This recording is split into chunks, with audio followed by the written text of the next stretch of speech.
so I can just hit the deck and whatever he throws at me will just fly into a tree. Now, I'm sure the Lorax will be angry with me, but I have air support and the Lorax doesn't, so screw that guy, sucks to suck.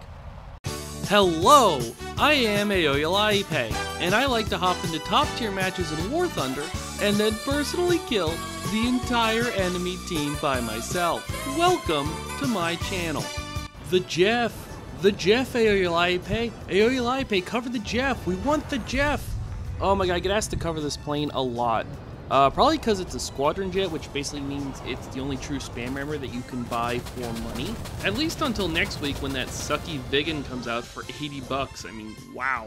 And since I'm the only guy who covers the bat insanity that is top tier air arcade, who else can tell them if it's a good idea to play this plane in a game mode they shouldn't be playing in the first place?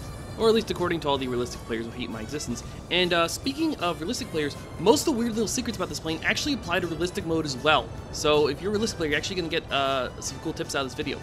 Seriously, how have I never shown you guys the ACM panic button trick? Or maybe I did a long time ago. If I have, it's been a long time. And I didn't go into detail. So anyways, okay, fine. I've heard you all, and I took the JF-17, aka the Jeff, out for a spin in a few matches, and yeah, it's alright. I mean, this theme looks pretty dead to me.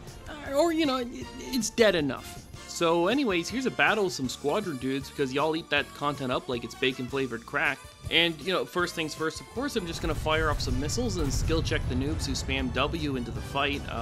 This map is big enough that I can get a reload in before we really, like, close in for the fight, so wee-hee, free kills. Or only one kill. I think I got one guy in this. If you're complaining about missile spam, you really need to make yourself harder to kill. This is a skill issue. And yes, I will give you specifics on that later in the video. Alright, so this plane doesn't have all that many countermeasures, but that's not much of a problem because it also doesn't have HMD, which is a sentence that makes absolutely no sense until I explain it in like 45 seconds or start explaining it. This will be a journey of learning. This plane is actually easy enough to fly that like I can shove some high-level concept stuff in this video. I have time for it. But anyways, first things first, my decoy squadron for this video is Greenlandic Gamer Squadron. That guy, you've all seen his short. So thanks to him, his channel is linked in the description. Now I picked this game because it features ITRA and VPO squads on opposite sides, and those are two of the three main squadrons. The other is Covert, COVTs. You know, looks like Covet, but it's actually pronounced Covert. These are the bad guys, and you should root against them. These two squadrons have good players coordinating in voice comms to, you know, fight each other. And they also have a really messy blood feud with each other over some, like, political drama something or another that I don't really care about because I play solo. It's not my problem. This feud is actually going to work in my favor here, though, because those ITRA guys are going to be worried about those VPO guys wiping them out, and that means they're not going to notice that I'm also wiping them out, too. The Jeff is pretty much always flown by noobs who, you know, bought it, and they don't know what they're doing, and any plane that's flown by someone who's bad is a bad plane. So most players have grown accustomed to completely underestimating randos who are flying this particular plane. In hindsight, that might have been a bad idea. So if I pop incognito mode and slap on a random decoy squadron while flying this particular jet, no one's gonna notice me nor worry that I'm out to get them because I look like a complete noob. I look like a sponge. Alright, so let's see if I can not only wipe out these ITRA guys, but outkill that VPO kill squad using a plane that is worse than all of their planes. Alright, so let's actually talk about the plane. The Jeff is basically a Temu F-16. That was basically the idea, was like China and Pakistan were gonna build a plane that had all the trade-offs of an F-16, but it wasn't the F-16. So as a result, this thing is extremely easy and intuitive to fly, it has absolutely wonderful handling, and this is cranked up to absolutely silly levels in arcade. And this all comes in handy whenever you're getting into all those, you know, turn and burn dogfights that never happen in this battle rating, because that's what the missiles are for.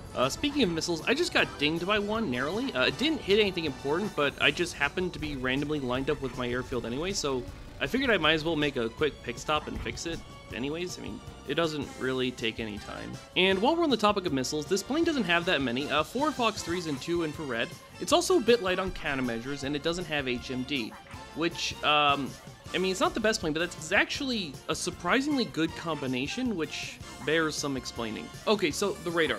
This intersects with two other things, and it'll be faster and easier to understand if I explain the other two first, but burying the lead is a douchey thing to do, so let's just get into it. The JF-17 is one of the few SPAMRAAMERs not to have an HMD mode or an HMS mode. They're the same thing. And I know this sounds like heresy, but that's arguably an advantage, as bizarre as it sounds. And I was either going to explain this trick using the Jeff or the F-16AM, You can use the same basic trick with both planes, but the F-16AM is better at it because it is the better plane. See, I just used it to kill 20 people with this thing. That was my second try, by the way. I just got a test drive on this. However, no one cares what Belgium gets the French tech tree, so I'm explaining this in my jet video so people actually watch it. Alright, so when using radar, some top-tier jets have just ACM mode, but most have HMD and ACM mode. With ACM, you have to point directly to the plane to get a lock. With HMD, you don't, but you still have to at least point in its general direction, or your missile will bleed all its energy off the rack and will hit squad. So that is an advantage for HMD, but it's not, in my opinion, a crazy huge advantage. It's not game-breaking. ACM, however, is better than HMD at picking planes out of clutter and random crap. And there's a ton of random crap like missiles, countermeasures, you know, whatever, flying around an arcade. Now, while jets with HMD still have ACM mode as an option, the reason all this matters is because ACM mode works better on jets that don't have HMD. The reason why is there's a trick with your radar, where if you turn it off, if you turn your radar off, and then lock your radar while it's off, your radar will boot up into a default mode. HMD ranks higher than ACM for this. So if you do this, it will, as far as I've been able to, always default to HMD at the first or second loop, depending on how you do it, unless you don't have HMD. If it doesn't have HMD, it defaults to ACM. And since unlocking ACM then also turns the radar off, you can get your radar into a doom loop where you just use the lock button to spam ACM on and off as fast as you want once you turn it off normally the first time with the turn off radar button. Oop, future AOLIFA here. I'm going to quickly cut to some random background footage because I forgot to mention something and didn't realize until after I already worked out all the other timing in this video. Basically, if you were ever surprised by an enemy player at close range and you have a jet with just ACM, then you can turn your radar off and then lock your radar while it's off, and your radar will default to ACM, which is the best mode to get a close range lock. As a result, no matter what settings your radar currently has, you know, whatever settings you currently have it set to, you can always press those two buttons and it will simply default the radar to short range mode with no fuss. You don't have to take a crucial second to fiddle with the radar settings. You just press those two buttons, you're good to go, you can fire the missile. That's the ACM panic button thing I mentioned earlier. It's a cool trick if you just need a shot right now all of a sudden. And as I explained, you can also use that same trick to spam ACM locks, and I'll cut through chat very easily. So even though those ITRA guys have jets that are better than mine overall, I can just use the ACM Doom Loop trick to lock onto them a lot faster than they can lock onto me with their HMD. Assuming, of course, that I'm sitting in ground clutter and dumping chaff to clutter their HMD lock. That means I can launch lightning attacks at them and get out of there, which, I guess it's just time to explain how that stuff works on a flat map, right? Like the other day, like how do you stop them from shooting back? Alright, so if you're a realistic player coming to top tier arcade, first of all, welcome, you're going to experience horrors beyond your imagining. The second thing is, one of the main things you want to relearn is how to use countermeasures. One thing that most people never connect the dots on when playing this game is that War Thunder players are very reluctant to target you in the first place if you're dropping countermeasures before they decide whether or not to go after you or go after someone else instead. So just to be clear, I'm not talking about pre-flaring, I'm talking about pre-flaring. Even if your enemy has some uber elite missile that will 100% kill you, it's still gonna at least be annoying to lock onto you in the first place if you're spamming countermeasures before they decide to attack you. This matters because if there's other targets nearby which that enemy player can also absolutely 100% nail, and those guys aren't being annoying to kill, then 9 times out of 10, they'll just go kill the guys who aren't being annoying to kill. And those guys aren't you, so that's not your problem. You know, you want to make yourself an inconvenient target. Also, quick tangent, most players don't know that you can maneuver missiles into trees, and it's crazy effective. I've said this in several videos, but I haven't had the perfect example yet. Right here in like 2 seconds, you'll see a perfect example of that. I think the trees set off their proximity fuses, so like hugging the ground and laying them fly into trees is so effective. Anyways, back to the countermeasures. So what all that stuff I was talking about 15 seconds ago means that if you come in for an attack while spamming countermeasures and manage to finish your attack and dart out of range before you run out of countermeasures, most people won't attack you. This doesn't make your floor clean, so to speak, but it will almost always keep the to shoe level if you do it right. In realistic, this really only works with something like a Gripen or a Tornado or whatever with their infinite countermeasures. However, in arcade, countermeasures reload on all planes, so this works on almost anything. And more importantly, countermeasures reload a bit faster than missiles, so if you fire off all your missiles, you can then use your last few countermeasures to cover your escape to a safe area, and then you can still sync up the reloads and double dip to reload both at the same time. This means that the amount of countermeasures your jet has is directly related to how long it can stay survivable. As a solo player, my typical approach is to attack players within my window of survivability that my countermeasures provide me. My attack ends when I run out of missiles or countermeasures, whichever comes first, and then I just do a tactical reload of whichever one I still have left. As a result, your countermeasure to missile ratio is basically a proxy for how much time you have to aim each missile that you have while still having it be difficult for someone else to get you with their missile.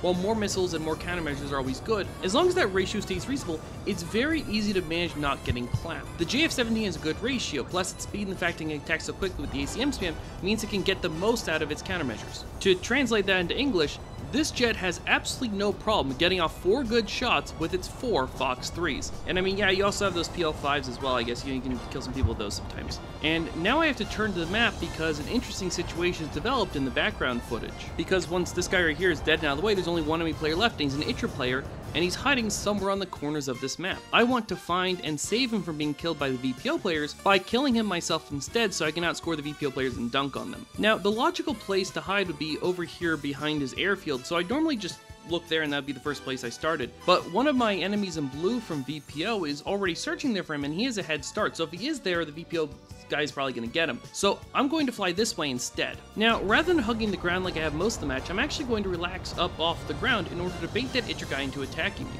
If he gets a radar lock on me, my RWR will give away his position, so then I know where to go to kill him. And as you can see, that is exactly what just happened. And I don't have to worry about his missile killing me because I will have time to just hit the deck and maneuver his missile into a tree. And I know I have enough time because if he was close enough for me to not have enough time, he'd be close enough for me to see. And then I wouldn't need to find him, I would already know where he was, and we would be able to skip this whole exercise and dance. And if you look right here, yep, his missile flew into a tree just as I planned. So now the VPO kill squad also knows where that one straggler is, and we're all just gonna race to kill him because this is a top tier arcade and everyone's evil. However, a rando in an F-15 manages to take the lead in the race to kill that ITRA guy. That F-15 player is in a much better position to get that guy. He is closer, and he has a better, faster jet with more firepower. But I have a trick up my sleeve. That ITRA guy is mainly concerned about the F-15 and also the VPO kill squad that are coming to kill him, instead of being concerned about the random JF-17 player that is halfway across the map. So he's hugging the ground, and all the other guys took the bait and tried to fight that ITRA player on the deck. However, all I had to do was pitch up a bit and lob my missiles on a relatively high arc. Then my missile plunged down onto him from above, avoiding all the trees in the process, and killed him. So just straight up yoinked that kill from everyone else. Quick side note, I've been meaning to show you this clip for a while. This is finally a good excuse. Poseidon of Covert managed to curve a Fox 3 around a mountain and hit me. That's probably the best example of lofting I'll ever see, and that shows how powerful that the stuff can be in the right hands. So missiles don't go through mountains, but they can sometimes go around them. But this map here doesn't have any mountains. Seriously, I cannot emphasize enough how useful and important trees can be on flat maps with lots of tree cover. They can go through a wooded area, but it's extremely unlikely, and they don't really go through trees. I mean, let's be honest. Oh, and if you still can't get missiles to reliably fly into trees, here's a diagram explaining why. Hey, you should notch. I mean, no, I don't need to notch if I have a tree. Now, anyways, that ITRA guy has respawned for some reason. I don't know why, so I'm just gonna go ahead and hose him with every single missile I have left, because, I mean, I just kind of assumed that would be his last respawn, so I might as well dump every missiles possible and maximize my chance of getting last kill. Like, I'm not going to need more missiles if he's the last guy. But as it turns out, that ITRA guy respawned again anyways, but now he's finally decided to focus me. About time he did that. Oh, finally, someone has learned to stop underestimating the JF-17 player that's hiding in the background, killing everyone. But unfortunately for him, he's far away, and we're both low to the ground, so I can just hit the deck, and whatever he throws at me will just fly into a tree.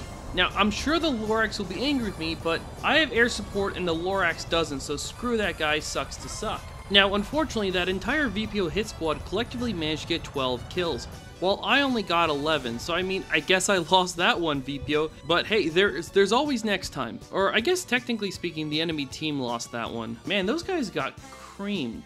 Anyways, like and comment to feed the algorithm, and if you subscribe and ring the bell, you won't need to remember how to spell Aoyalaipe next time you want to watch one of my videos.